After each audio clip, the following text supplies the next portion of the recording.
زخمی علی اکبر کا کلیجہ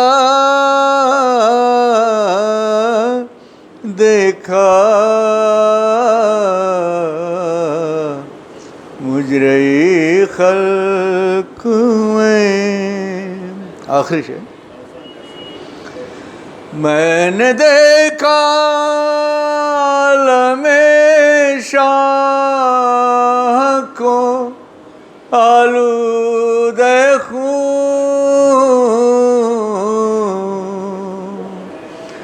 میں نے دیکھا عالم شاہ کو آلودہ خون. میں نے عباس کو بے جان لب دریا دیکھا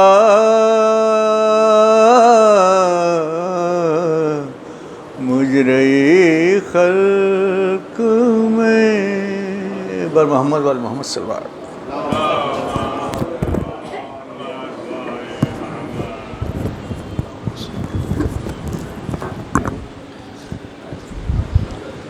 یہ تھے جناب شاکر صاحب جو اپنی پرسوز آواز میں نظرانگت پیش کر رہے تھے. اس عشرے کا انعقاد محفل سقائے سکینہ ٹرسٹ کی طرف سے کیا گیا ہے، جس کی آج تیسری مجلس ہے. علی کے شعر کی ہیبت ہے درمیاں میں فصیل. علی کے شعر کی ہیبت ہے درمیاں میں فصیل. فصیل کاظمی کا یہ اشعار ہیں. یہ علی کے شعر کی ہیبت ہے درمیاں میں فصیل. اندھیرے دامن پر نور کو چھو نہیں سکتے. اندھیرے دامن پر نور چھو نہیں سکتے. اگر سروں سے اٹھا لیں جری کرم اپنا.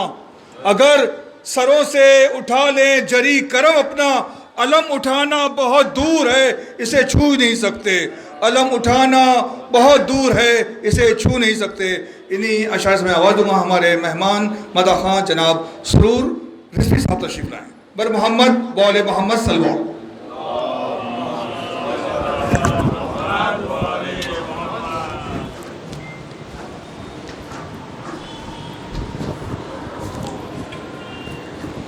صلوات پر محمد وال. اللہم صلی علی محمد.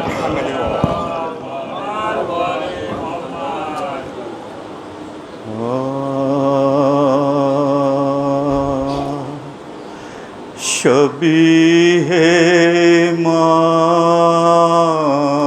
میں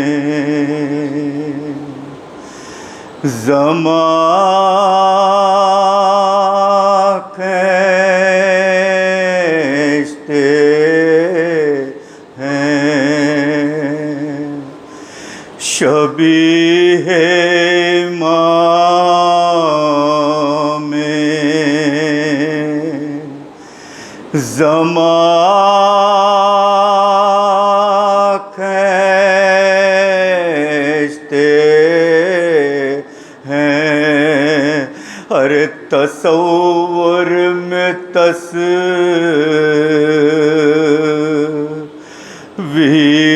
جان کھینچتے ہیں. شبیہ ماں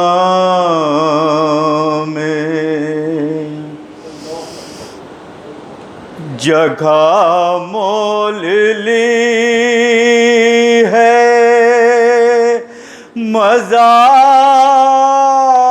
مزاروں کی خاطر. جگہ مول لی ہے مزاروں کی خاطر. اور زمین پر شہیدی نشان کھینچتے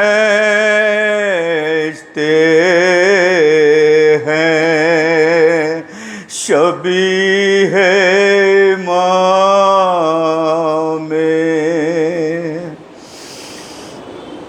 کہا رو کے اکبر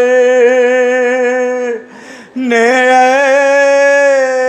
درد تھم جا، کہا رو کے اکبر نے درد تھم جا، ارے کلیجے سے بابا سنا کھینچتے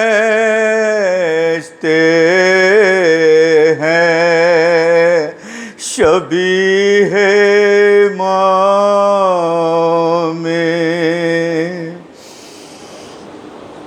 پکاری سکینہ دہائی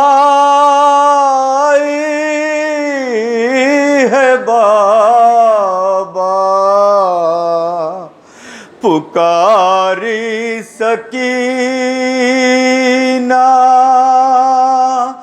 دہائی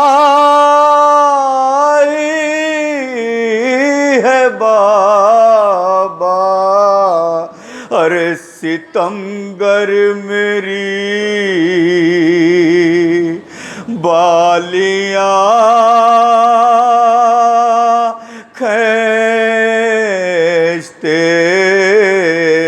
ہیں شبیہ امام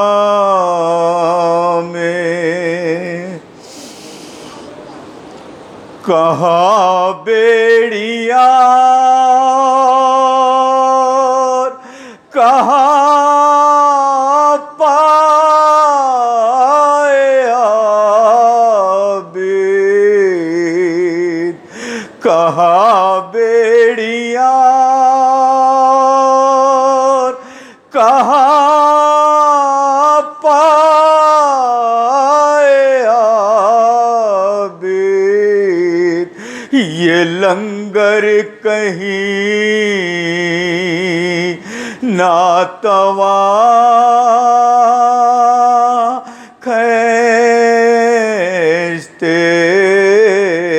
ہیں شبیہ امام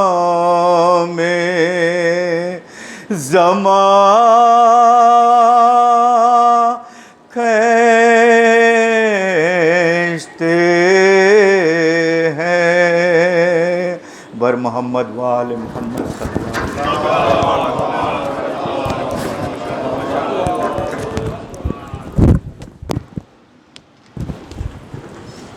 مومن اکرام سے تماسے کے تھوڑا آگے آ جائیں۔ اس عشر مجلس کی آج تیسری مجلس ہے جسے ابھی کچھ دیر میں خطاب فرمائیں گے حجت اسلام والمسلمین علی جناب مولانا سید شان حیدر رضوی صاحب قبلہ۔ محفل سکائے سکینہ ٹرسٹ کا یوٹیوب چینل لانچ ہوا ہے، مومن اکرام سے التماس ہے کہ اسے زیادہ سے زیادہ سبسکرائب کریں تاکہ مومن اس سے فائدہ اٹھا سکیں۔ جناب ثانیہ زہرا کے شان میں ایک خطاب پیش ہے۔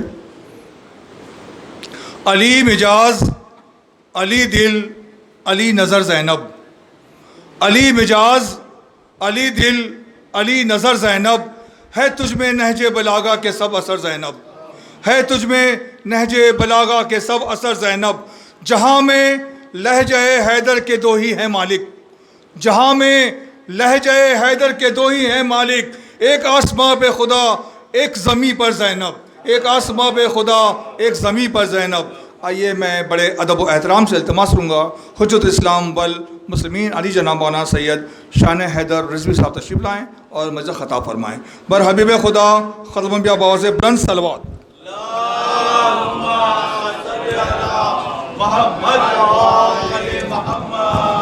نعرے حیدری،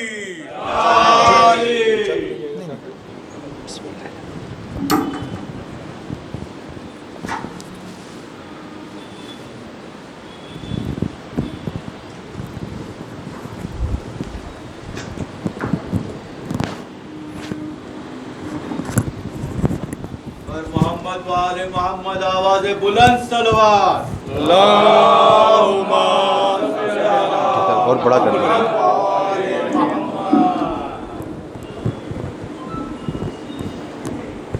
بس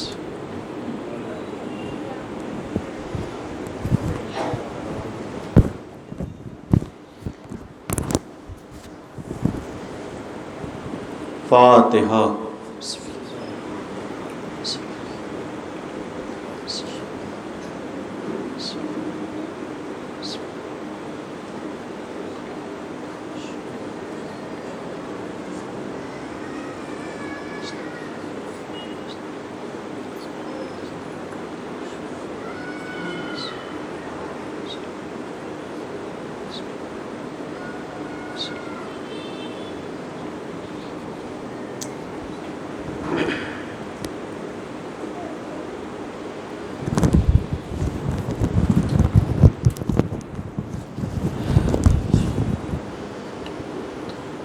لا حول ولا قوة إلا بالله العلي العظيم.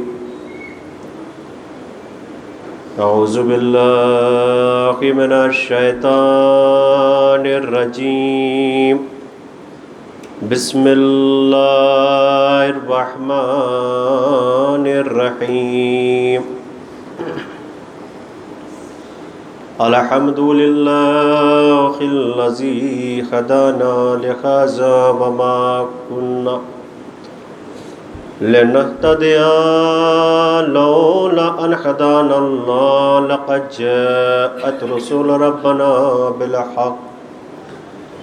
ثم الصلاة والسلام على مولانا صاحب الدعوة النبوية وصولة الحيدرية وعصمة الفاطمية وصلة الحسنية وشجاعة الحسينية وعبادة السجادية والمعاصر الباقرية والعلوم الجعفرية والعلوم الكاظمية وحجة رضوية وجواد تقوية ونقابة نقوية وهيبة العسكرية وغيبة الآخية.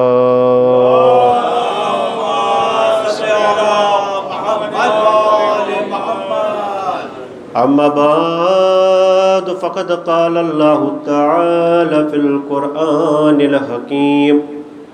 بسم الله الرحمن الرحيم. إن علينا للهدى وإن لنا للآخرة والأولى. صلوات پڑھے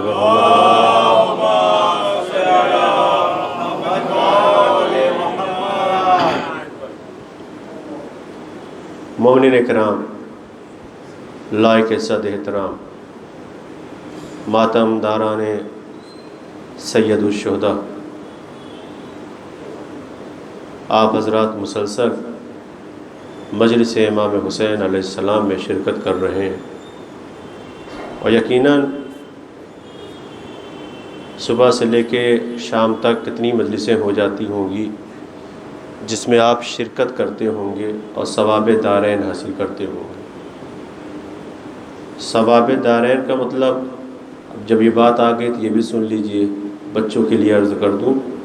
ثواب دارین، در یعنی دروازہ، دارین ہے تثنیہ کا صیغہ، یہ جو عربی گرامر پڑھائی جاتی ہے. دارین ہے تثنیہ کا صیغہ جو استعمال ہوتا ہے دو یا دو سے زیادہ کے لیے.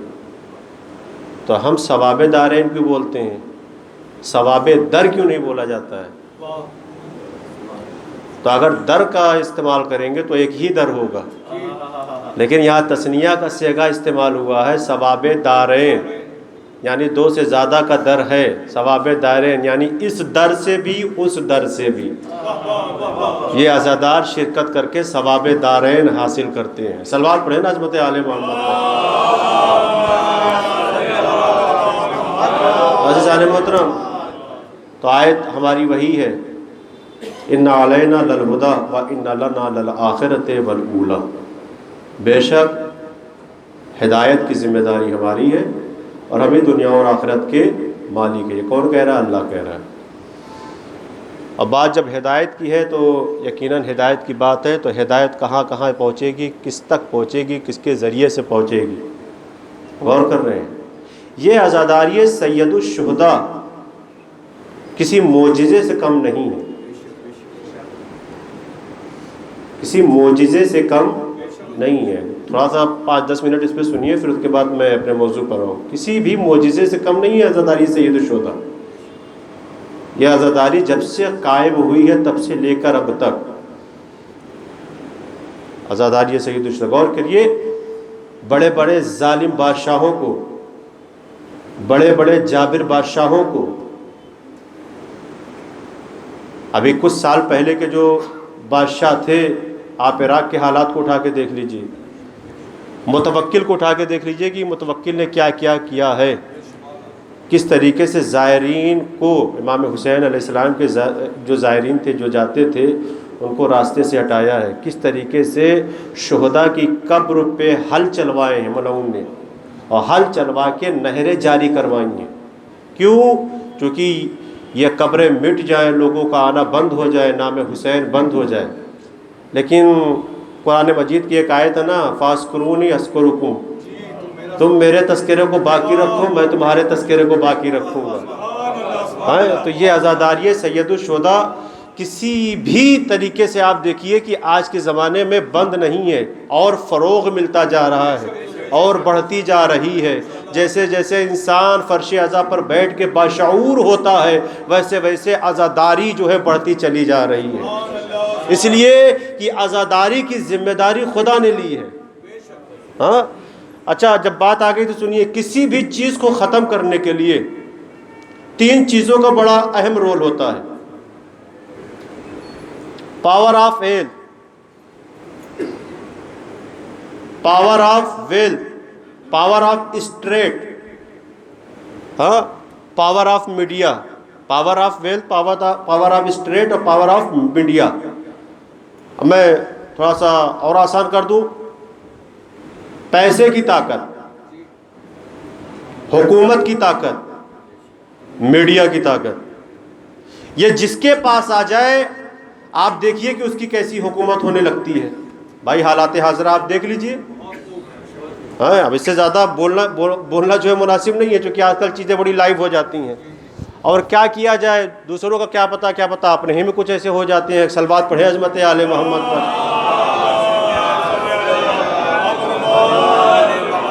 تو 3 چیزیں بڑی اہم ہوتی ہیں کسی بھی چیز کو گرانے کے لیے، کسی چیز کو چلانے کے لیے، اپنا پاور جمانے کے لیے، اپنا سکہ جمانے کے لیے، اپنی ویلو بڑھانے کے لیے۔ کیا؟ حکومت کی طاقت، پیسے کی طاقت، میڈیا کی طاقت۔ غور کر رہے ہیں؟ عزاداری سید الشہداء میں ان تینوں چیزوں کا استعمال کیا گیا۔ پیسے بہائے گئے پانی کی طرح، حکومتوں نے بھی ساتھ دیا کہ عزاداری سید الشہداء کو بند کیا جائے، نام حسین کو بند کیا جائے۔ میڈیا نے بھی ساتھ دیا، میڈیا مطلب راویان کرام جو کتابیں لکھتے تھے، جو راوی ہوتے تھے، انہوں نے بھی ساتھ دیا۔ لیکن قسم باخدا کی عزاداری سید الشہداء کل بھی زندہ و جاوید تھی، آج بھی زندہ و جاوید ہے۔ مجھے 4 مصرے یاد آ گئے، آپ نظامت کرتے ہیں، تم کیسے مٹاؤ گے عزاداری شبیر؟ شبیر تو ایک امر ہے، آئینہ اٹل ہے، اور شبیر مٹانا ہے تو وحدت کو مٹا دو، شبیر مٹانا ہے تو وحدت کو مٹا دو، اور شبیر کا ذاکر تو وہ خلاق ازل ہے۔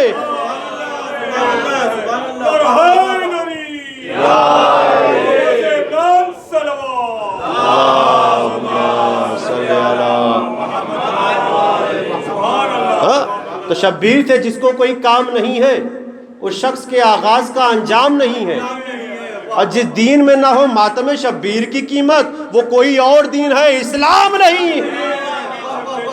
صلوات پڑھے عظمت آل محمد پر۔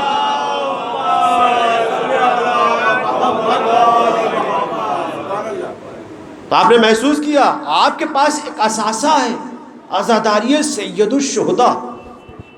قسم باخدا کی آپ دیکھیے کہ کیسے کیسے لوگ شعور والے ہو گئے ہیں، بصیرت والے ہو گئے ہیں صرف عزاداری سید الشہداء سے۔ جب یہ بصیرت کی بات آئی ہے تو بصیرت کی بات ہدایت کے ذریعے سے آگے تک جائے گی، غور کر رہے ہیں؟ لہٰذا عزاداری سید الشہداء پہ آئیے تو معرفت کے ساتھ آئیے، بصیرت کے ساتھ آئیے، نالج کے ساتھ آئیے، اپنے آپ کو آمادہ کر کے آئیے کہ ہم کو کچھ یہاں سے ملے گا، اور کوئی یقیناً کچھ لے کے جائیے، اور ایسا لے کے جائیے کہ پھر اپنی نسلوں میں ان چیزوں کو منتقل کیجیے، اپنے بچوں میں منتقل کیجیے، تاکہ یہ جو یوتھ ہے، یوتھ جب آگے بڑھے تو ان چیزوں کو لے کے آگے بڑھے۔ غور کر رہے ہیں؟ جب آپ کربلا دیکھیے، کربلا کیا ہے؟ کربلا سمجھنا چاہیے، اور کربلا سمجھنے کے لیے ہم کو فکر کی ضرورت ہے، کی ضرورت ہے۔ جب ہمارے پاس فکر نہیں ہوگی، ہمارے پاس بصیرت نہیں ہوگی، تو ہم کیسے کربلا کو سمجھیں گے؟ ایک صلوات پڑھے عظمت آل محمد پر۔ اسی لیے رسول اللہ نے کہا تھا من مات ولم یعرف امام زمانہ فقد مات میتۃ جاہلیہ، جو شخص اپنے زمانے کے امام کی معرفت کیے بغیر مر جائے تو اس کی موت جاہلیت کی موت ہے۔ کل سے میں کلیکٹ کر رہا ہوں کل کی بات سے، اس کی موت کیا ہے؟ جاہلیت کی موت ہے۔ اور اس کا ٹھکانہ کیا ہے؟ عزیزان محترم، وقت کے امام کی معرفت ضروری ہے۔ ہمارے پاس معرفت نہیں ہوگی تو شفاعت نہیں ہوگی، ہمارے پاس معرفت نہیں ہوگی تو ہماری نجات نہیں ہوگی، ہمارے پاس معرفت نہیں ہوگی تو ہمارے اندر بصیرت نہیں آئے گی، پھر ہمارے کردار کا کیا ہوگا، ہمارے ایمان کا کیا ہوگا، ہمارے معیار کا کیا ہوگا؟ یہ سب بصیرت پہ ہے، یہ سب معرفت پہ ہے۔ توجہ رکھیے گا، بات آ گئی تو سنیے، میں کنیکٹ کر رہا ہوں۔ دیکھیے معرفت کیا ہے، بصیرت کیا ہے۔ چھٹے امام امام جعفر صادق علیہ الصلوۃ والسلام،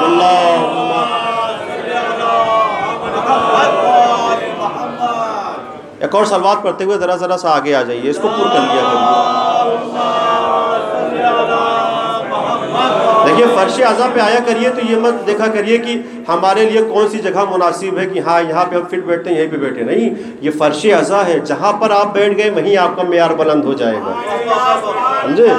تو فرش اعضا یہاں سے لے کے وہاں تک ماشاءاللہ فرش اعضا بچھی ہوئی ہے، یہ امام بارگاہ، یہ بارگاہ حسینی ہے، اس لیے یہاں کوئی قید نہیں ہے، یہاں جو آ گیا وہ چاہنے والا ہو گیا۔ لہٰذا جہاں جس کو جو جگہ مل جائے بیٹھے، لیکن کم سے کم یہ جو آگے کی جگہ ہے اس کو جو ہے پر کر لیا کریں۔ ایک صلوات پڑھیں عظمت آل محمد پر۔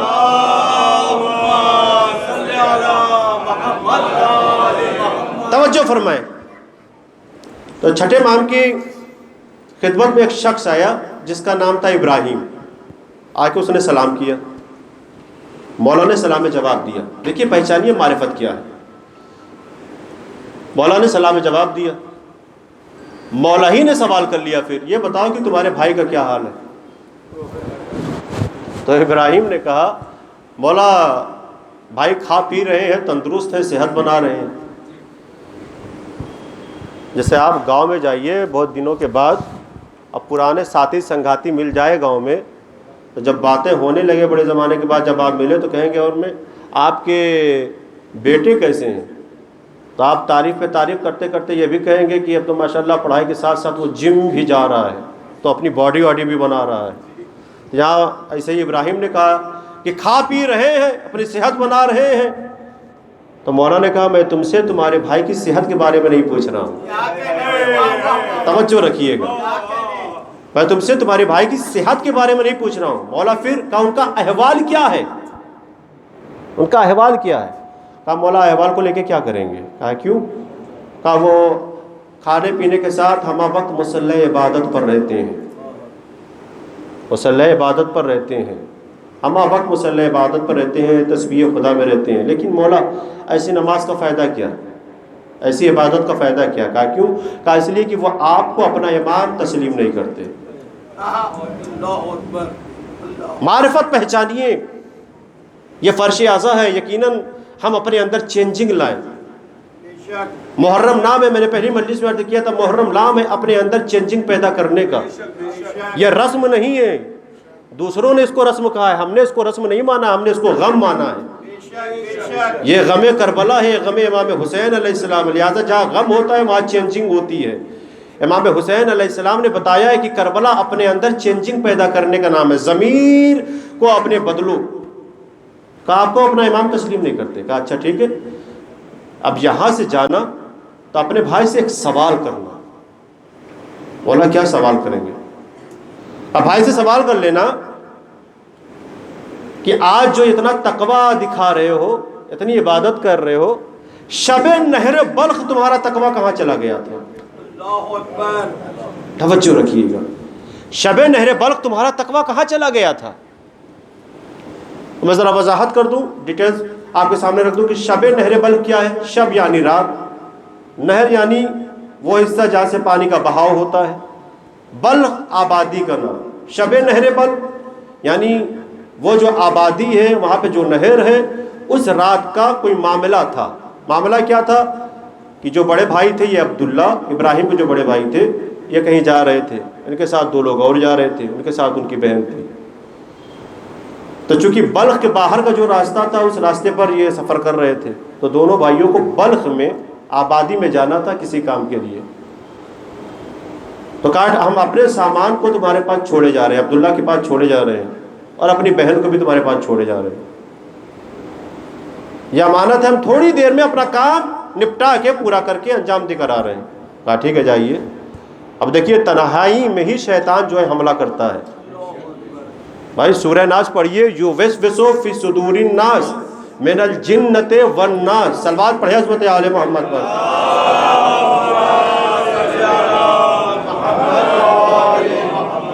تو شیطان کو موقع مل گیا۔ اب وہاں پہ معاملہ حد ادب ہے، باقی آپ بہتر جانتے ہیں۔ تو مولا نے وہی تکرار کر کے کہا ابراہیم سے، جب جانا تو اپنے بھائی سے پوچھنا، آج جو تقوی دکھا رہے ہو، آج جو عبادت کر رہے ہو، شب نہر بلخ تمہارا تقوی کہاں چلا گیا تھا؟ ہاں، شب نہر بلخ تمہاری عبادت کہاں چلی گئی تھی، جس کی تم نے ابھی تک معافی بھی نہیں مانگی ہے؟ کس سے؟ خدا سے۔ ابراہیم گھر آئے، کیا دیکھا کہ عبداللہ بیٹھے ہوئے ہیں۔ توجہ رکھیے گا، آخر تک سنیے، بیداری کے ساتھ بیٹھے ہوئے ہیں مصلی پر۔ جیسے ہی مصلی سے اٹھے، ابراہیم نے فوراً سوال کر لیا، بھیا یہ بتائیے آپ شب نہر بلخ کیا کرنے گئے تھے؟ جیسے ہی دیکھیے مولا نے جو پوچھوایا ہے، پوچھوانے کا مطلب یہ ہے کہ ضمیر کو جھجوڑا ہے۔ بھائی ہدایت دیکھیے کیسے پہنچ رہی ہے، کیسے کیسے ہدایت پہنچ رہی ہے۔ اب جیسے ہی پوچھا کہ بھیا یہ بتائیے شب نہر بلخ آپ کیا کرنے گئے تھے، فوراً تعجب کرنے لگے عبداللہ۔ کہا تم کو کیسے پتا کہ میں شب نہر بلخ گیا تھا؟ چونکہ عبداللہ سمجھ رہے تھے یا تو میں جانتا ہوں یا تو وہ جانتا ہے، تیسرا کوئی نہیں جانتا۔ کہا کیسے پتا کہ میں شب نہر بلخ گیا تھا؟ فوراً ابراہیم نے کہا کہ میں وہاں سے آ رہا ہوں جس کو تم اپنا مولا تسلیم نہیں کرتے۔ توجہ رکھیے گا، کہا اسی نے مجھ سے بتایا ہے کہ جا کے پوچھنا، پوری بات نہیں پہنچائیے، بس اتنا کہا جا کے پوچھنا کہ شب نہر بلخ تمہارا تقوی کہاں چلا گیا تھا۔ جیسے ہی عبداللہ کو پتا چلا، قسم بخدا کی مصلی عبادت کو سمیٹا اور ننگے پیر جیسے تھے ویسے ہی مولا کی خدمت میں بھاگ کے آئے۔ توجہ رکھیے گا، مولا کی خدمت میں بھاگ کے آئے اور اپنے آپ کو مولا کے قدموں میں گرا دیا۔ مولا گستاخی معاف۔ فوراً مولا نے بازوؤں کو پکڑ کے اٹھایا، کہا معافی مانگنا ہو تو اس سے مانگو، وہ غفور ہے، وہ کریم ہے، وہ رحیم ہے، وہ ستار العیوب ہے، لوگوں کے عیبوں کو چھپانے والا ہے۔ توجہ کر رہے ہیں، لوگوں کے عیبوں کو چھپانے والا ہے، اس سے معافی مانگو۔ معافی مانگی مولا کو وسیلہ بنا کے۔ پھر اس کے بعد عبداللہ نے کہا مولا اب مجھے سمجھ میں آ گیا۔ توجہ رکھیے گا، کہا کیا سمجھ میں آ گیا؟ توجہ رکھیے گا، جملے کو سنبھالیے۔ مولا اب سمجھ میں آ گیا۔ کیا سمجھ میں آ گیا؟ کہا اب پتا چل گیا لوگوں کا بنایا ہوا خلیفہ اور ہوتا ہے۔ تھوڑا سا بیداری کے ساتھ جانیے، لوگوں کا بنایا ہوا خلیفہ اور ہوتا ہے، اللہ کا بھیجا ہوا نمائندہ اور ہوتا ہے۔ محمد وآل محمد صلوات صلی اللہ محمد وآلہ۔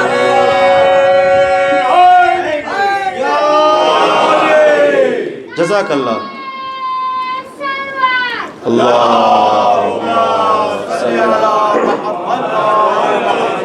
غور کیا آپ نے؟ کہا مولا اب میں سمجھ گیا، لوگوں کا بنایا ہوا خلیفہ اور ہوتا ہے، اللہ کا بھیجا ہوا نمائندہ اور ہوتا ہے۔ یہ معرفت ہوئی ہے، ایسے ہدایت پہنچی ہے، ایسے بصیرت والے ہوئے ہیں۔ اور روایت میں ہے کہ جب تک عبداللہ زندہ تھے مولا کے ساتھ ساتھ رہتے تھے۔ اور کیے، اور یہی چھٹے امام ہے۔ چھٹے امام کو بغداد والوں نے بلایا تھا کسی کام کے لیے، جب مولا مدینے سے نکلے تو مدینے کے جو چاہنے والے تھے کہنے لگے کہ آپ اکیلے مت جائیے، بغداد میں آپ کے دشمنوں کی کمی نہیں ہے۔ تو مولا نے کہا اکیلا بلایا ہے تو اکیلے جاؤں گا، کیونکہ بغداد کے جو دشمنوں نے بلایا تھا ان کا مسئلہ کچھ اور تھا، ان کا مسئلہ کچھ اور تھا، کوئی کام عام تھا نہیں، بس ان کا مسئلہ کیا تھا، ان کی سازش کیا تھی وہ سنیے۔ جب مولا بغداد گئے انہوں نے ساری باتوں کو رکھا، اور جب ساری باتیں واضح ہو گئی تو کہا چلیے ہم آپ کو چھوڑ دیں۔ مولا نے کہا جیسے آیا ہوں ویسے جا سکتا ہوں۔ کہا نہیں، ایک نیا راستہ، شارٹ کٹ راستہ ہے مدینے کا، وہ راستہ آپ کو بتا دیتا ہوں۔ دیکھیے اب سازش کیا تھی، اصل ہوا یہ تھا کہ اس زمانے میں ایک آدم خور شیر آیا ہوا تھا، آدم خور شیر آیا ہوا تھا، جو اس راستے پہ جاتا تھا وہ حملہ کر کے پریشانی دیتا تھا اور لوگوں کو جو ہے مار دیتا تھا۔ تو ان کا کام یہ تھا کہ ادھر چھوڑ کے ہم لوگ، چونکہ ہم کو راستہ پتہ ہے، ہم لوگ بھاگ لیں گے، توجہ رکھیے گا۔ اور جیسے ہی امام کو اس راستے پر لے کر آئے، ایک دہاڑ آئی شیر کی، توجہ رکھیے، بصیرت دیکھیے کہاں پہ ہے۔ ایک دہاڑ آئی تو جتنے تھے سب فرار، جتنے تھے سب فرار۔ خاموش ہو گئے آپ، تھوڑا سا بیدار کر دوں، جن کا تعلق بھاگنے والوں کی نسل سے تھا، تھوڑا سا بیدار ہو جائے نا، جن کا تعلق بھاگنے والوں کی نسل سے تھا وہ بھاگ گئے، اور ابو طالب کا بیٹا اپنی جگہ کھڑا رہا۔ آیا شیر، اور شیر آیا بھی تو قدموں میں آ کے اپنے سر کو رکھا، مولا نے اس کے کان کو پکڑا، توجہ رکھیے گا، مولا نے اس کے کان کو پکڑا، ایٹھا نہیں۔ کبھی کبھی کیا ایٹھنے میں ذرا معاملہ خراب ہو جاتا ہے، اس لیے بچوں کو جو سمجھایا جاتا ہے پیار سے سمجھایا جاتا ہے، ہاں کہیں ایسا نہ ہو کہ زیادہ ایٹ دو تو وہ پیار جو ہے نفرت میں بدل جائے۔ مولا نے کانوں کو پکڑا صرف، اور پکڑنے کے بعد کہا کہ یہ تمہارا راستہ نہیں ہے۔ شیر سے کہا یہ تمہارا راستہ نہیں ہے، یہ تو لوگوں کے چلنے پھرنے کا راستہ ہے، جاؤ تمہارا راستہ ادھر ہے، جھاڑیوں میں جاؤ، جنگلوں میں جاؤ، وہ تمہارا راستہ ہے۔ جب وہ چلا گیا تو جو چھپے ہوئے تھے وہ نکل کے آئے۔ مولا شیر نے آپ کو نقصان نہیں پہنچایا؟ کہا کیوں پہنچائے گا، کہا کیوں پہنچائے گا؟ اس لیے کہ شیر بھی جانتا ہے کہ امام وقت کون ہوتا ہے۔ میں بہت سی روایتیں ہیں، کہاں سے روایت میں آپ کے سامنے رکھوں، شیر کو بھی پتہ، کہا نہیں ہم کو بھی آپ کی معرفت ہے۔ ایک مرتبہ مولا نے کہا معرفت نہیں ہے، اس لیے کہ تم نے قول رسول کو بھلا دیا۔ کہا کیا قول رسول؟ کہا رسول اللہ کا قول ہے، من ماتا ولم یعرف امام زمان ہی فقد ماتا میتۃ جاہلیہ۔ صلوات پڑھے عظمت آل محمد۔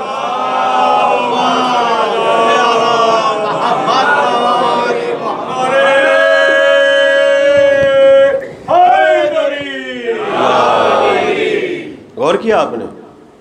تو اس طریقے سے معصومین علیہ السلام نے اسلام کو پہچنوایا۔ آج جو اسلام ہمارے سامنے ہے، جو پھلا ہے، جو پھولا ہے، اس کے محافظ تو یہی لوگ ہیں، ان کے محافظ تو یہی لوگ ہیں، معصومین علیہ السلام۔ اسلام پروان چڑھا ہے انہی کے گھر سے۔ وہ الگ سی بات ہے کہ آج اسلام کے رخ کو بدل دیا، دقت تو اپنوں نے ہی پیدا کی ہے، کہ جا کے جو ہے ٹیلی ویژن پہ بیٹھ جاتے ہیں، اور ٹیلی ویژن والے بلاتے ہی اسی لیے کہ تاکہ لفڑا ہو، ایک دوسرے کو بڑھایا جائے، تو پوری نالج بھی نہیں ہوتی ہے، ٹیلی ویژن پہ بیٹھ جاتے ہیں، اور یہ ہوتا ہے کہ ہم اسلامک اسکالر ہیں، یہ ساری باتیں ہو رہی ہیں نا۔ پھر اس کے بعد جب وہاں پہ سوال جواب ہوتا ہے تو پورا اسلام کا جو رخ ہوتا ہے، جو اصل اسلام کا چہرہ ہے، وہ ثابت بھی نہیں کیا جاتا، وہ بتایا بھی نہیں جاتا ہے وہاں پہ۔ تو دقت جو بدنامی کا جو ایک باعث بن رہا ہے، اس کی وجہ یہی ہے کہ ہم نے اسلام کا صحیح چہرہ پیش نہیں کیا، ہم نے مطلب مسلمان نے اسلام کا صحیح چہرہ پیش نہیں کیا۔ ورنہ اگر یہی اسلام کو اہل بیت کے در سے لیتے، جو رسول اللہ نے بتایا، جو مولا نے بتایا، ان کے در سے لیتے، تو یقیناً آج اسلام کا چہرہ کچھ اور ہوتا۔ غور کر رہے ہیں بھائی، اسلام کے لیے کیسی کیسی قربانیاں دی ہیں آل محمد نے۔ کربلا سب سے بڑی قربانی ہے۔ جب یہ بات یہاں تک آ گئی، دیکھیے کہ اچھا دیکھیے، ایک شعر پڑھا جاتا ہے، اسلام کے دامن میں بس اس کے سوا کیا ہے، اسلام کے دامن میں بس اس کے سوا کیا ہے، ایک ضرب ید اللہ، ایک سجدہ شبیری، بس کچھ ہے ہی نہیں۔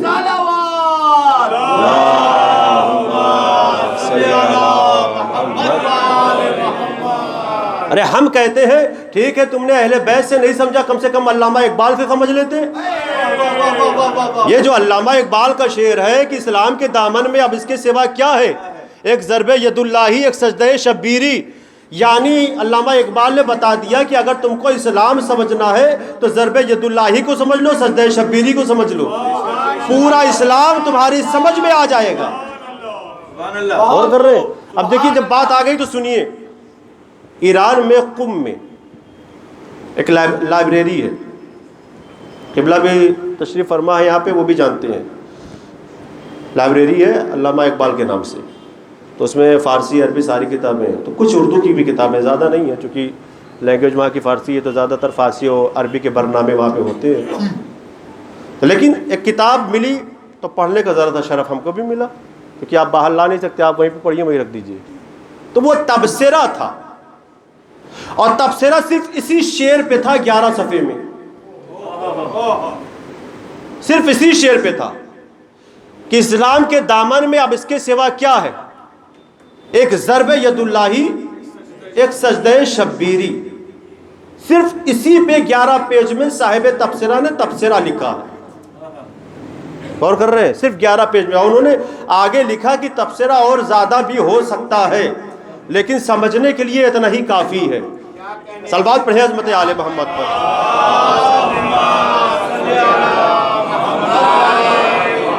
وہ تبصرہ میں آپ کے سامنے رکھ دوں۔ دیکھیں کسی جنگ میں اکثر علماء کرام، خطباء کرام جو ہے پڑھتے ہیں کہ ایک شخص تھا جس نے مولا کی تلوار اٹھائی اور اس سے مولا کی تلوار اٹھائی، اتنا ہی سنتے ہیں، لیکن پورا معاملہ کیا ہے کل کی طرح اس کو بھی میں ذرا صاف کر دوں، کلیئر کر دوں۔ ایک صلوات پڑھیں عظمت آل محمد پر۔ اسلام پہچانیے آپ، اسلام کا اصل چہرہ دیکھیے کس طریقے سے اہل بیت نے لوگوں کے سامنے رکھا ہے۔ کسی جنگ میں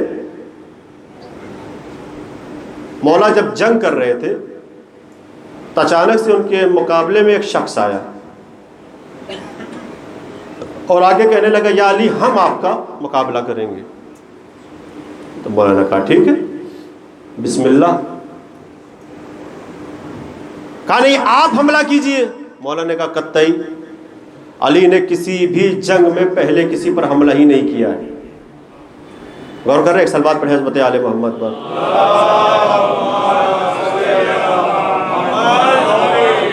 بس متوجہ رہے ہماری طرف، آپ تاریخ اٹھا کے دیکھ لیجئے، کسی بھی جنگ میں مولا نے حملہ کیا ہی نہیں ہے سامنے والے پر، بلکہ سامنے والے سے کہا کہ تم کرو۔ نہیں غور کیا آپ نے؟ اسلام پہلے حملہ کرنا بتاتا ہی نہیں ہے، اسلام دفع کرنا بتاتا ہے کہ اگر سامنے والا حملہ کرے تو پہلے دفع کرو، اور جب بات آگے بڑھے تو پھر اس کا جواب دو۔ تو مولا نے کہا تم حملہ کرو، دفع میں کروں گا۔ توجہ رکھیے گا، اب اس نے جیسے ہی تلوار چلائی تو مولا نے اپنی تلوار نکالی، حالانکہ اس کے وار کو مولا روک سکتے تھے، اپنے سپر پہ بھی روک سکتے تھے، لیکن سپر پہ نہیں روکا، زرہ پہ نہیں روکا، سپر کو رکھ دیا۔ شعر اپنے ذہن میں رکھیے گا، اسلام کے دامن میں اب اس کے سوا کیا ہے، ایک ضرب ید اللہی، ایک سجدہ شبیری۔ اب جیسے ہی اس نے وار کیا، مولا نے اپنی ذوالفقار نکالی اور اس کو پلٹ کے، دھار کی طرف نہیں، اس کو پلٹ کے، جس طرف کا حصہ موٹا ہوتا ہے اس کے وار کو روکا تلوار پہ۔ تب بتائیے کیا رزلٹ آئے گا؟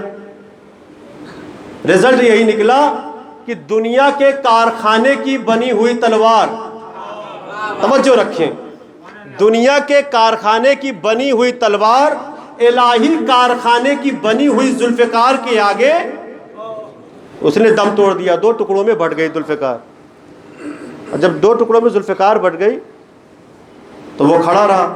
اب اس نے سوچا کہ اب تو علی حملہ کر دیں گے، اب علی حملہ کر دیں گے، لیکن جب وہ 1 منٹ 1 لمحہ 1.5 لمحہ چلا گیا تو اب اس کو احساس ہو گیا کہ اب علی حملہ نہیں کریں گے۔ نہیں غور کیا آپ نے؟ اسلام یہ بھی کہتا ہے کہ نہتے پر حملہ نہ کرو۔ ایک صلوات پڑھیں حضرت آل محمد پر۔ تھوڑا سا اور سلوات پڑھتے ہوئے آگے آ جائیے تھوڑا تھوڑا سا ریکویسٹ کے ساتھ، معذرت کے ساتھ. اللہم صلی علی. توجہ رکھیں. تب جب تلوار ٹوٹ گئی سمجھا کہ اب علی کی ذوالفقار چلی تو ہمارا کام تمام.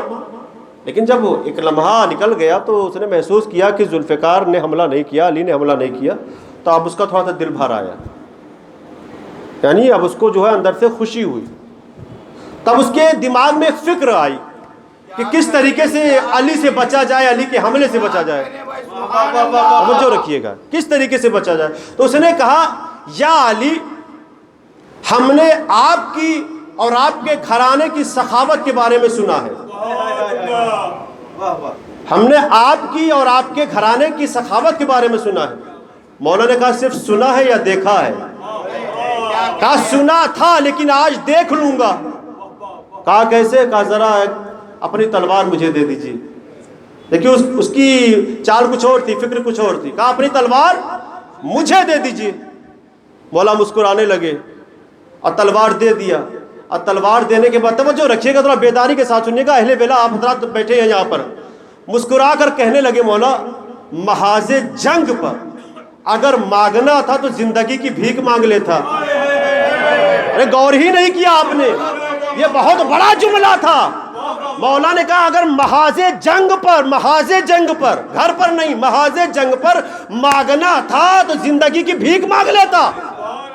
یہ تو تلوار مانگ رہا ہے. دے دیا تلوار. توجہ رکھیے گا.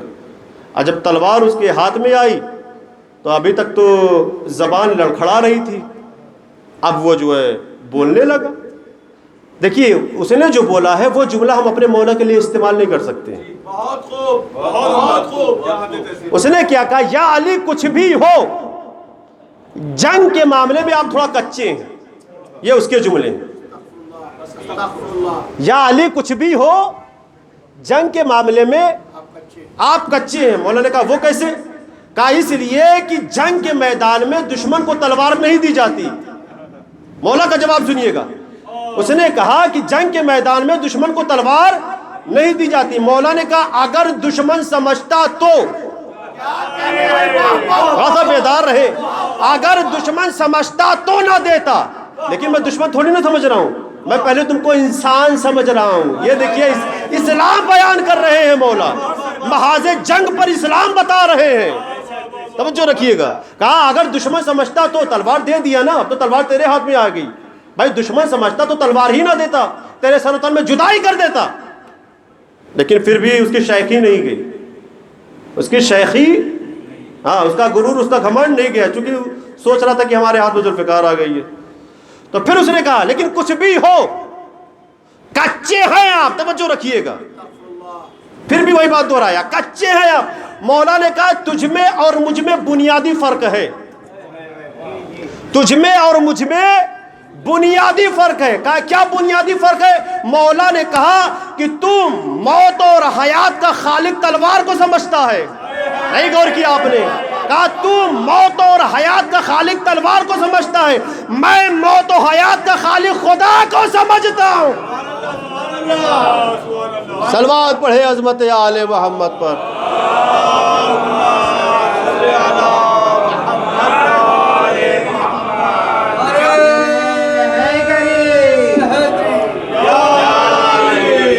مل کے نعرہ لگائیے، نعرہ حیدری، بابا سے بلند نعرہ صلوات.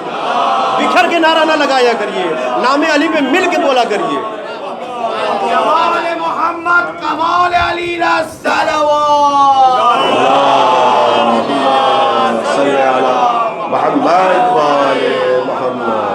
ہاں یہ بنیادی فرق ہے. یہ دیکھیے اسلام کس طریقے سے اسلام پہچنوا رہے ہیں، کس لیے ہدایت کہاں پہنچ رہی ہے، کیسے پہنچتی ہے، کیسے کیسے لوگ ہدایت پا گئے. ایسے ہی تھوڑی نہ سب چاہنے والے ہوئے ہیں. غور کر رہے ہیں؟ تو کہا یہی بنیادی فرق ہے تجھ میں اور مجھ میں. ہاں تو موت اور حیات کا خالق کس کو سمجھتا ہے؟ تلوار کو سمجھتا ہے. لیکن میں علی موت و حیات کا خالق خدا کو سمجھتا ہوں. توجہ رکھیے گا. کہا اب تلوار آ گئی ہے تو اب چلا. اب تلوار چلا. بڑی کوشش کر رہا تھا. یہی اتنا ہی جملہ آپ لوگ سنتے ہیں. کہ ایک شخص تھا وہ تلوار اٹھا رہا تھا کہ یہ علی آپ کی ذوالفقار ہے، میرے ہاتھ میں بھی آئے گی، میں بھی ویسے ہی چلاؤں گا، اتنا ہی سنا جاتا ہے نا، لیکن وہ تلوار کو جنبش بھی نہیں دے پایا، حرکت بھی نہیں دے پایا۔ مولانا نے کہا چلا اپنی آرزو پوری کر لے۔ اب دیکھیے ایک شعر وہ مجھے یاد آ گیا، اب شعراء کرام بھی ہیں یہاں پہ تشریف فرما ہے۔ تلوار کاٹتی ہے مگر نہیں ذہن میں ہے، واضح کر دوں، تلوار کاٹتی ہے مگر ہاتھ چاہیے۔ کس کا ہاتھ چاہیے؟ ہمیں جیسی ذوالفقار ہے ویسے ہی ہاتھ چاہیے۔ اب یہ کوشش کر رہا تھا کہ تلوار اٹھے، لیکن تلوار اٹھ نہیں رہی ہے۔ مولا بڑے اطمینان سے کھڑے ہوئے ہیں، توجہ رکھیے گا۔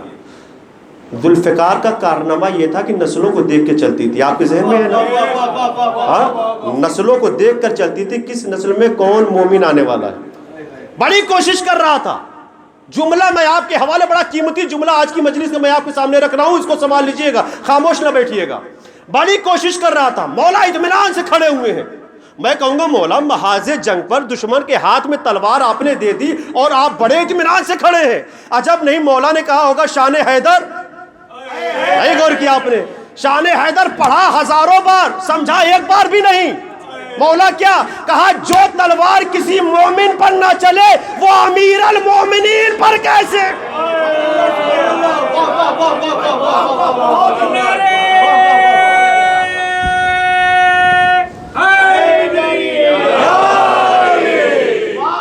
آواز بلند نعرہ صلوات۔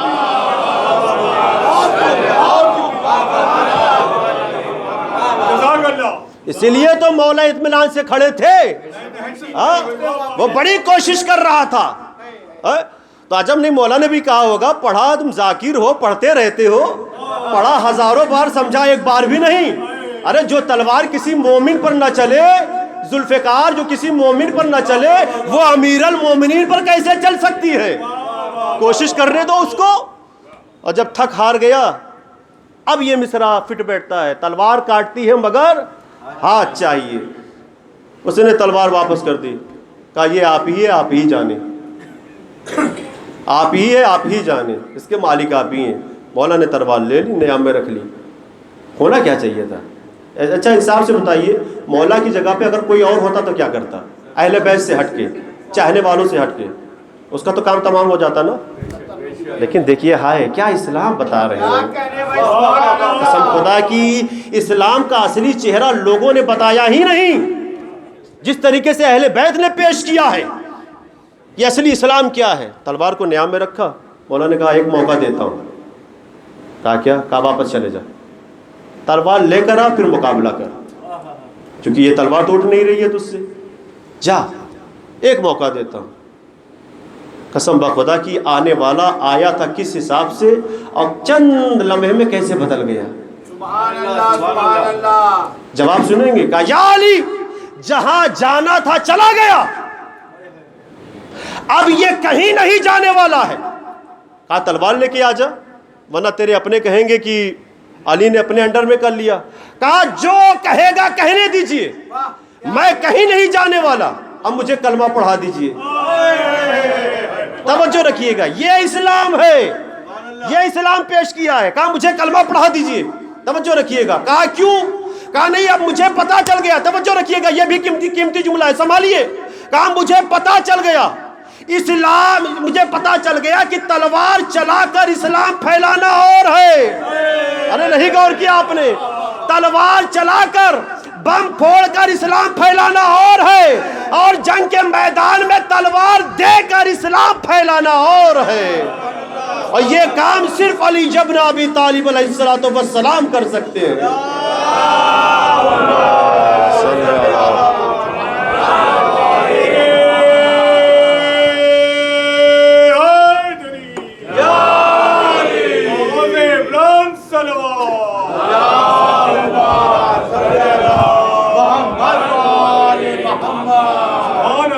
غور کیا آپ نے؟ محاذ جنگ پر مولا نے اسلام پیش کیا ہے کوئی ایسا بندہ، ہے کوئی ایسی ہستی تاریخ اسلام میں؟ ارے بڑے بڑے بن گئے، نہ جانے کیا کیا بن گئے، لیکن علی جیسا کوئی لے کے آؤ کہ جو میدان جنگ میں اسلام پیش کرے۔ تو اس طریقے سے لوگوں نے اسلام کو قبول کیا. ایسے چاہنے والوں کی تعداد میں اضافہ ہوا ہے کہ مولا جنگ کا میدان ہے اور آپ اسلام پیش کر رہے ہیں. اتنا موقع دشمن کو کون دیتا ہے؟ اسی لیے علامہ اقبال نے کہا کہ اسلام کے دامن میں اب اس کے سوا کیا ہے.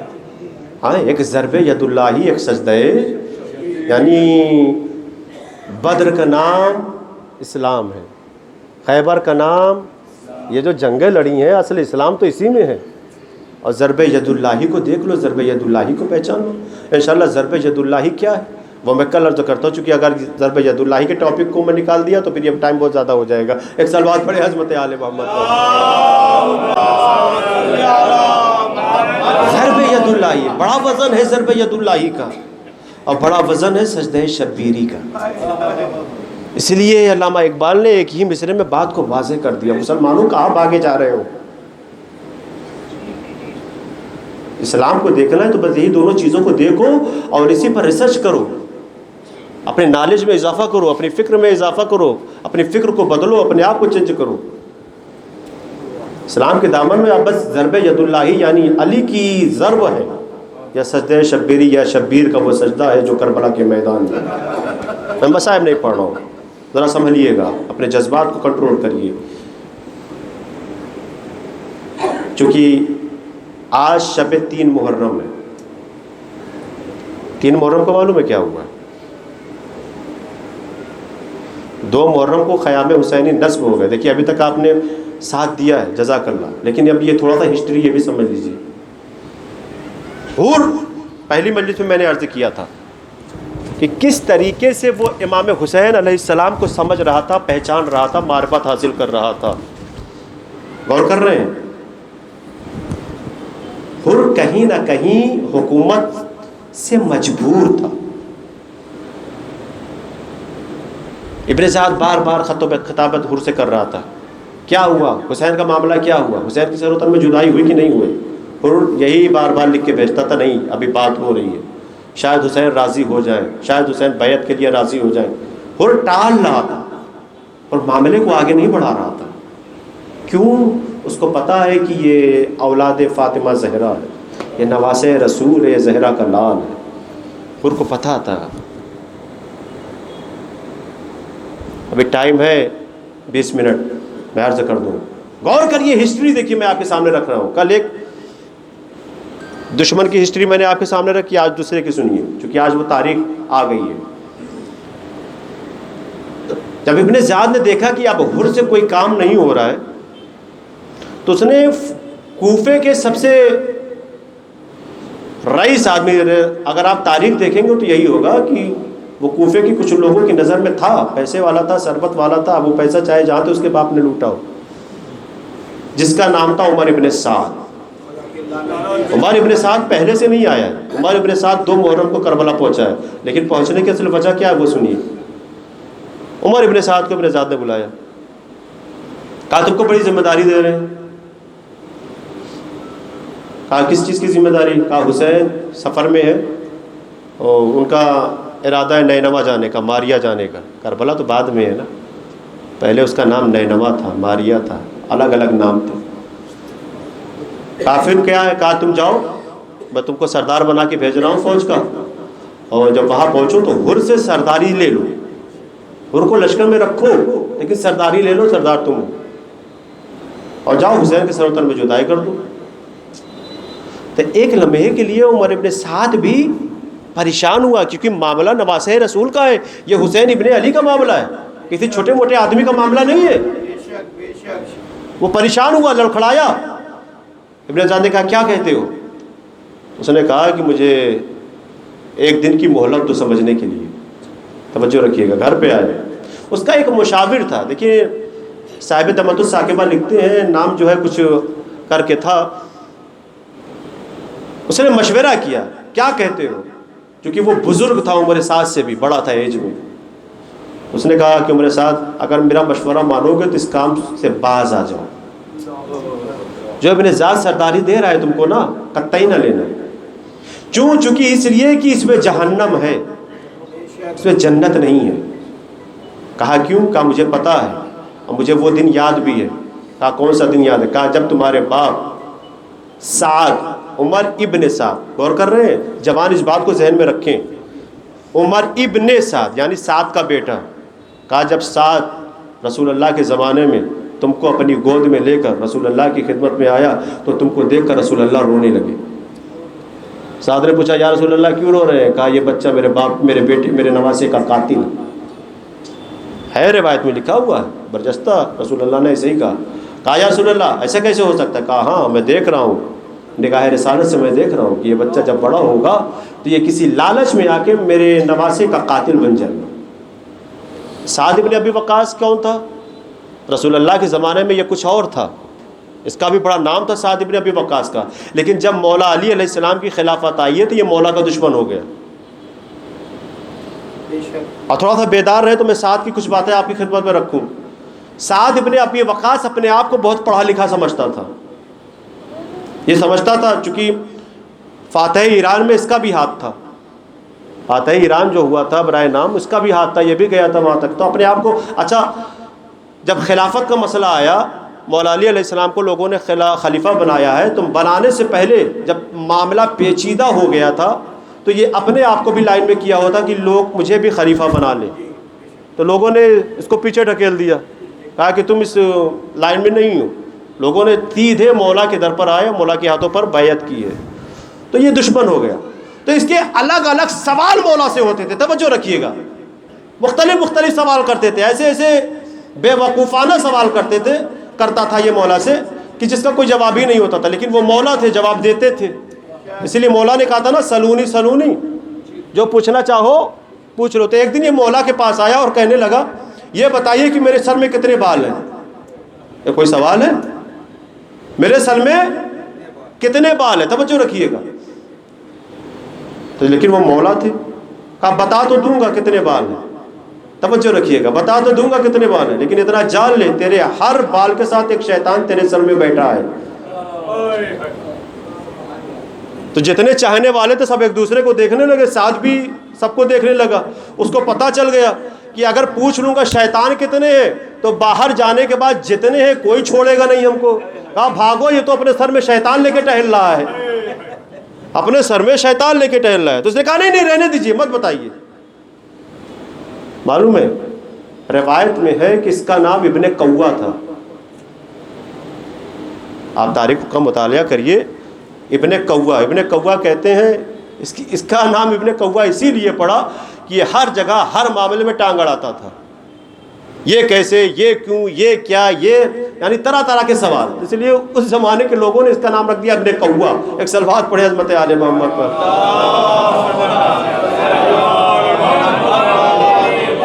غور کیا آپ نے؟ اب ایک بات میں اور اس کے بعد میں آ جاؤں مصاحب کی طرف۔ وہ آپ نے واقعہ بہت سنا ہوگا کہ ایک شخص آیا تھا مولا کی خدمت میں، یا علی آج میں کیا کھاؤں گا، ہے نا؟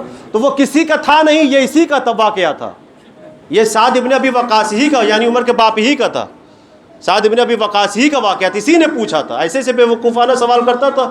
تو اس نے آ کے پوچھا کیا کھائیں گے؟ تو مولا نے کہا کیا کھاؤ گے؟ جو تمہارے گھر میں بنا ہوگا جا کے کھا لو گے، یا تمہاری بیوی نے بنایا ہوگا جا کے کھاؤ گے، اس میں پوچھنے والی کون سی بات ہے؟ کہا نہیں آپ بتائیے ہم کیا کھائیں گے۔ توجہ رکھیے گا، وہ مولا سے مذاق کرنا چاہ رہا تھا، تو مولا نے کہا اچھا سنو، جب یہی بات ہے تو تم دودھ چاول کھاؤ گے۔ کہا یہ کوئی کھانے والی چیز ہے؟ کہا یہی کھاؤ گے۔ اب مولا نے بولا، اللہ نے حقیقت میں بدل دیا۔ کہا میرے گھر پہ یہ بنا ہی نہیں ہے۔ کہا جا کے پتہ کر لو۔ کہا نہیں دیکھ کے کچھ اور آیا تھا۔ کہا اب جا کے دیکھ لو۔ اور جب گھر پہ آیا تو پوچھا کیا ہے بیوی سے؟ کھانا لاؤ۔ کہا دودھ چاول۔ مولا سے مذاق کر رہا تھا نا، اللہ نے بدل دیا، حقیقت میں بدل دیا۔ کہا میں کھاؤں گا ہی نہیں۔ پڑوسیوں کیا گیا، پوچھا کیا کیا ہے؟ سب نے کہا دودھ چاول۔ سب نے کہا دودھ چاول۔ کہا یہ کوئی کھانے والی چیز ہے؟ بڑے غصے میں آ گیا، کھاؤں گا ہی نہیں۔ پورے مدینے میں چلا گیا، کوفے میں چلا گیا، معاذ اللہ کوفے میں چلا گیا، مولا کی حکومت کوفے میں تھی۔ ہر گھر کو کھٹکھٹایا کیا بنا ہے؟ سب نے کہا دودھ چاول۔ مقابلے پہ کس کی آیا تھا؟ ارے نہ پوچھا ہوتا تو گھر پہ جو تھا کھا لیتا چپ چاپ، لیکن اب پوچھ کے اس نے اپنے لیے شامت بنوا لی، تو پریشان ہو گیا، تو کوفے کے باہر نکل گیا غصے میں کھاؤں گا ہی نہیں، کسی کے یہاں نہیں کھاؤں گا۔ تو ایک جگہ سے کچھ قافلے والے تجارت کر کے آ رہے تھے، قافلے والوں کو اس نے روکا، کہا تمہارے پاس کیا ہے؟ دے دو، بہت بھوکا ہوں۔ اور کوفے کا معاملہ تو کچھ اور ہے. کہا کیا ہوا؟ لوگوں نے پوچھا کوئی قیامت تو نہیں آ گئی؟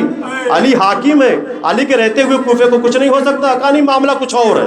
اب بتا نہیں رہے معاملہ کچھ اور ہے. کہا تمہارے پاس کیا ہے؟ تو جو تاجر تھا، جو مالک تھا قافلے کو، اس نے کہا بیٹھاؤ بھائی، اس بھوکے کی پیاس مٹاؤ. جب کھولا گیا سامان، کیا ہے تمہارے پاس؟ سب نے کہا دودھ چاول. سب نے کہا دودھ چاول. کہا نہیں کھاؤں گا. جیسے ہی جانے لگا، مالک نے کہا پکڑو اس کو. کہیں ایسا نہ ہو کہ میرے مولا کی حکومت میں یہ حرف آ جائے کہ کوئی بھوکا رہ جائے، لہٰذا اس کو بھوکا نہیں رکھنا ہے، اس کو کھلاؤ، زبردستی کھلاؤ. دیکھ رہے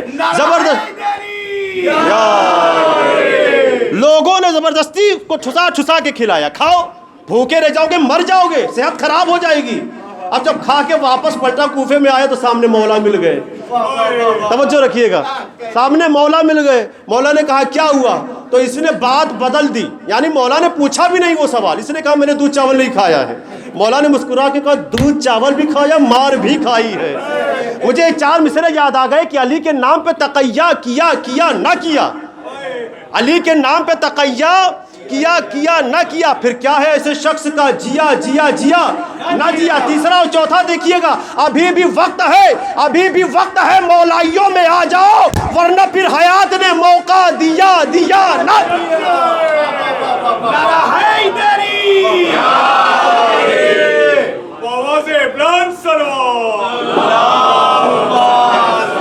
غور کیا آپ نے؟ تو یہ سعد ابن ابی وقاص کا اصلی چہرہ تھا. تو اسی کا بیٹا تھا کون؟ عمر بن سعد. تو اس مشورہ دینے والے نے کہا خبردار، یہ سرداری مت لینا، چونکہ میں نے دیکھا ہے تم یقیناً پریشان ہو جاؤ گے. ابن سعد نے پھر سے بلایا. تم نے بتایا نہیں. کہا دیکھو معاملہ نواسہ رسول کا ہے. تو ابن سعد کو اس کی کمزوری پتہ تھی. جیسے کل معاویہ کو ابن سعد کی کمزوری پتہ تھی، آج ابن سعد کو اس کی کمزوری. چونکہ عمر ابن سعد کو ملک رے چاہیے تھا. رے خوبصورت شہر تھا، ملک رے چاہیے تھا. اس کے دل میں یہ خواہش تھی کہ میں ملک رے کا جو ہے گورنر بن جاؤں اور ملک رے کو چلاؤں، اپنے حساب سے چلاؤں. ابن سعد نے کہا کہ میں نے سنا ہے کہ تم وہاں جانا چاہتے ہو. ہاں. تو جھوٹ موٹ کو اس نے بول دیا کہ میں نے یزید کے پاس سفارش کر دی ہے کہ وہ تم کو ملک رے دے دے. اس نے کہا کیا سچ میں؟ کہا ہاں، لیکن ایک شرط ہے. کیا شرط ہے؟ کہا یہ کام تمام کرنا پڑے گا، تم کو کربلا جانا پڑے گا. غور کر رہے ہیں آپ؟ تم کو کربلا جانا پڑے گا. عمر سعد چونکہ صاحب ثروت تھا، کوفے میں اس کی دھاک تھی، کوفے کے لوگ پہچانتے تھے. تو کوفے میں آ کے اس نے اعلان کیا کہ سب جو ہے دارالامارہ کے پاس آ جاؤ. جتنے فوجی تھے اس کے اپنے، اب جو بھی ہو روایت میں اختلاف ہے کہ 10,000 12,000 13,000 7,000 جو بھی ہے، جتنے بھی فوجی اس کے پاس تھے دارالامارہ کے پاس آیا. فوجیوں سے معلوم ہے کیا کہتا ہے عمر ابن سعد؟ کیا کہتا ہے؟ اللہ کے بندو اپنی اپنی سواریوں پر سوار ہو جاؤ اور جنت میں داخل ہو جاؤ. یعنی سب کو ورگلا رہا تھا امام حسین کے خلاف. جنت میں داخل ہو جاؤ. میں کہوں گا یقیناً وہ ایک حساب سے صحیح بول رہا تھا، لیکن اگر بصیرت ہوتی تو وہ امام حسین کے ساتھ امام حسین کی جنت میں جاتا. یہ تو لوگوں کو ورگلا رہا تھا کہ جنت میں جاؤ، اس کو کون سی جنت ملنے والی ہے. اور جب 2 محرم کو یہ کربلا آیا ہے نا، جس نے کیا دیکھا؟ سب سے پہلے فرات کے کرانے خیام حسینی لگے ہوئے ہیں. بس مسائل پر میں آ گیا، اب رونے کے لیے آپ آمادہ ہو جائیے. خیام حسینی لگے ہوئے. آتے ہی عمر سعد نے کہا عمر سے، یہ تو نے کیا کیا؟ کیا میں نے کیا کیا؟ کہا سب سے پہلے ان کے خیام پانی کے قریب نہیں لگنا ہے. ان کے خیام کو پانی کے قریب سے ہٹاؤ، فرات سے ہٹاؤ. انہوں نے کہا کہ نہیں جانے دے، بچے ہیں، بیویاں ہیں، پانی کی ضرورت پڑے گی. معلوم ہے ابن سعد نے کہا کہ تیری سرداری چلے گی، اب تو سردار نہیں ہے. ابن سعد نے مجھے سردار بنا کے بھیجا ہے، اور ابن سعد نے حکم دیا کہ خیمے یہاں سے ہٹائے جائے. بس یہی بات تھی کہ جناب عباس نے تلوار نکالی. اجرکم اللہ، اجرکم اللہ. روئیے، یہ عزا ہے، اسی کا سال بھر ہم انتظار کرتے ہیں. رونے میں کمی نہ کریے، یقیناً یہ آنسو ہمارے لیے ذات آخرت ہیں۔ جلال آ گیا، جناب عباس تلوار کو نکال کے خیمے کے باہر آئے اور ایک خط کھینچ دیا۔ خط جانتی ہیں نا، نشان کھینچ دیا، ایک باؤنڈری بنا دی اپنی تلوار سے۔ ایک جملہ کہا کہ کس کی ماں نے دودھ پلایا ہے کہ جو اس خط کو، اس نشان کو پار کر کے دکھا دے۔ میں انشاءاللہ 8 محرم کو میں غازی کی شجاعت آپ کے سامنے پڑھوں گا، سنیے گا، لیکن آج مسائب میں سنیے۔ فوج اشکیا میں سناٹا مچ گیا۔ امام حسین کو جب پتا چلا کہ میرے شیر کو غصہ آ گیا نا، تو آپ کس دل سے بولے؟ مروان نے ماں کی خدمت میں گستاخی کی، جناب عباس کو جلا لایا، امام حسین نے روکا، بھیا کربلا نہیں۔ ولید کے دربار میں مروان نے گستاخی کی، جناب عباس کو روکا، بھیا کربلا نہیں ہے۔ راستے میں جناب مسلم کی شہادت کی خبر ملی، امام حسین نے روکا، بھیا کربلا نہیں ہے، اب تو کربلا بھی ہے، عباس بھی ہے۔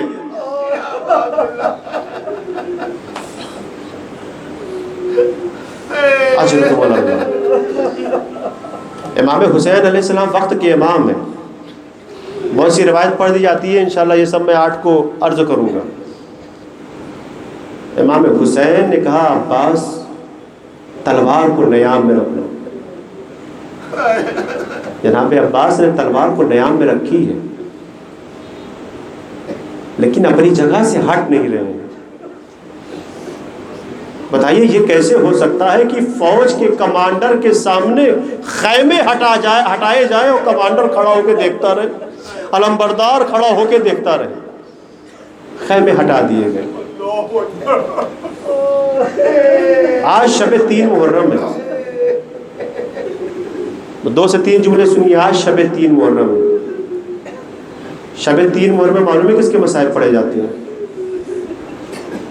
یہی جو ہر تھا گھیر کے لایا تھا امام حسین کو نا، ہاں؟ رات بھر ہر پریشان تھا کہ میں نے کیا غلط کیا، کیا صحیح کیا۔ رات بھر جب صبح نماز فجر کا وقت ہوا ہے نا، تو چلو میں پانی لیتا ہے وضو کے لیے، ناگاہ یہی ہر محسوس کرتا ہے کہ پشت خیمہ سے کسی بی بی کے رونے کی آواز ہے۔ اے ہور، تو پانی گرا رہا ہے، ہائے خیمے میں میرے بچے پیاسے، الاتش الاتش کی صدائیں بلند کر رہے ہیں۔ ہر سے رہا نہ گیا، پشت خیمہ آیا، کوئی بیوی نہ ملی، پھر سے اس نے چلو میں پانی گرایا، پھر سے کسی بیوی کے رونے کی آواز آئی، اے ہور، تو پانی گرا رہا ہے، ارے میرے بچے پیاسے ہیں۔ جب تیسری بار یہ آواز آئی نا، تو ہر کھڑا ہوا، فوراً اس نے نماز ادا کی، اور نماز ادا کرنے کے بعد روایت میں ہے کہ اپنے بیٹے کو بلایا، اپنے بھائی کو بلایا، اپنے غلام کو بلایا۔ اب بلانے کے بعد کہا کہ تم لوگ اب آزاد ہو، تمہارا جی چاہے جہاں جاؤ۔ تو سب نے کہا آپ کا کیا ارادہ ہے؟ کہا میں حسین ابن علی کی طرف جا رہا ہوں، اس لیے کہ مجھے اندازہ ہو گیا، مجھے یہ معرفت ہو گئی ہے کہ جہاں حسین ہے وہیں حق ہے، جہاں حسین ہے وہیں جنت ہے۔ بس اتنا سننا تھا۔ ہر کے بیٹے نے کہا، اے بابا، کیا میری جوانی اکبر کی جوانی سے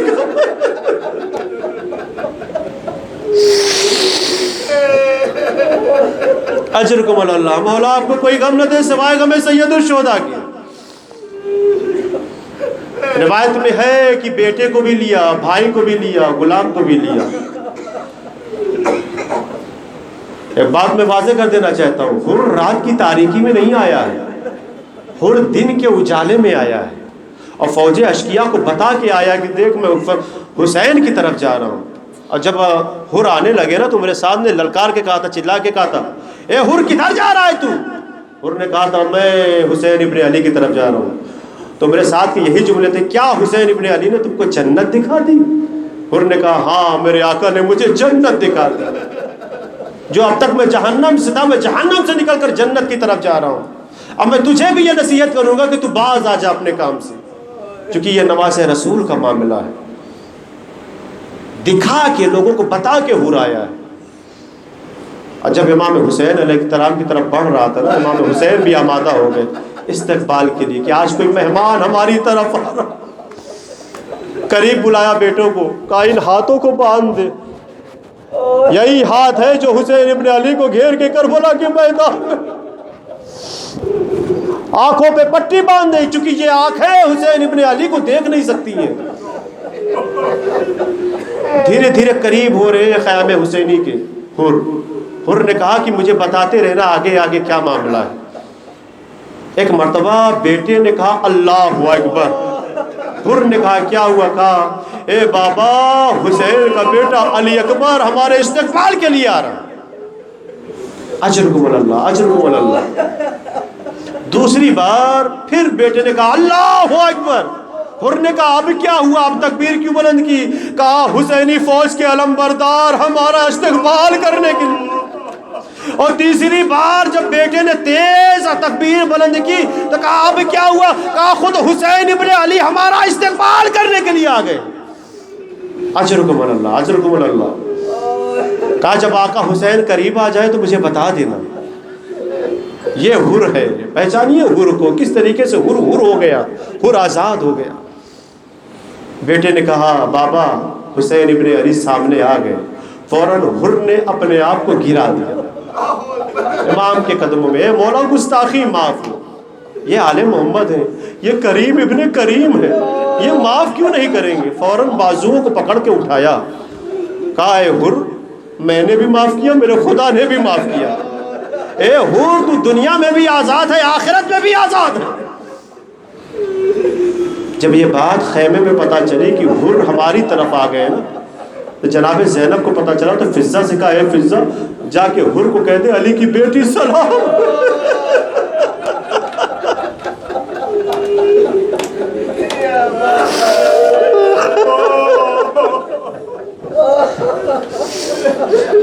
حر کا مقام پہچانیے، ثانیہ زہرا سلام بھجوا رہی ہے حر کو۔ فضہ تیرے خیمہ پر آئی، اے حر علی کی بیٹی نے سلام کہا۔ جیسے ہی فضہ نے سنا نا، جیسے ہی حر نے سنا نا، اپنے سر کو پیٹنے لگا، ہائے اللہ یہ وقت آ گیا کہ آقا زادیہ غلام کو سلام کہہ رہی ہیں۔ فضہ نے کہا ایک زبانی پیغام بھی شہزادی نے بھجوایا ہے۔ کہا کیا بھجوایا؟ کہا اے حر شہزادی نے کہا ہے تم عالم غربت میں ہمارے پاس مہمان ہوئے ہو، میں تمہاری مہمان نوازی بھی نہ کر سکی۔ اے حر بس اتنا وعدہ کرتی ہوں اگر وقت نے رونے کی مہلت دی تو ماں جائے کے لاشے سے پہلے تیرے لاشے پر بہن بن کے ماتم کروں گی۔ اجرکم اللہ۔ بس ختم کیا، آخری جملے سنیں۔ بات ہوئی، کچھ وقت گزرا، حر نے کہا اے مولا میرے بیٹے کو اجازت دے دیجیے کہ وہ آپ پر قربان ہونا چاہتا ہے۔ اجازت مل گئی۔ حر کا بیٹا آیا اور بڑھ بڑھ کے حملے کر رہا تھا، لیکن کہاں تک لڑتا؟ یہی عمر سعد نے لڑکار کے کہا کہ اس کو چاروں طرف سے گھیر لو، حر کے بیٹے کو چاروں طرف سے گھیر لو۔ تیروں کی بارش کی گئی، تیروں کی بارش میں حر کا بیٹا زمین کربلا پر آیا۔ بس میں نے ختم کیا، آپ سمجھ لیجئے جملے کو، رو لیجئے دل کھول کے۔ حر کا بیٹا زمین کربلا پر آیا، آواز دی اے بابا میری مدد کو پہنچیے۔ جیسے ہی حر اٹھنا چاہتے تھے امام حسین اٹھ گئے۔ کہا اے حر جوان کی میت ہے، جوان کی میت ہے، جوان کی میت میں بوڑھا باپ نہیں جاتا۔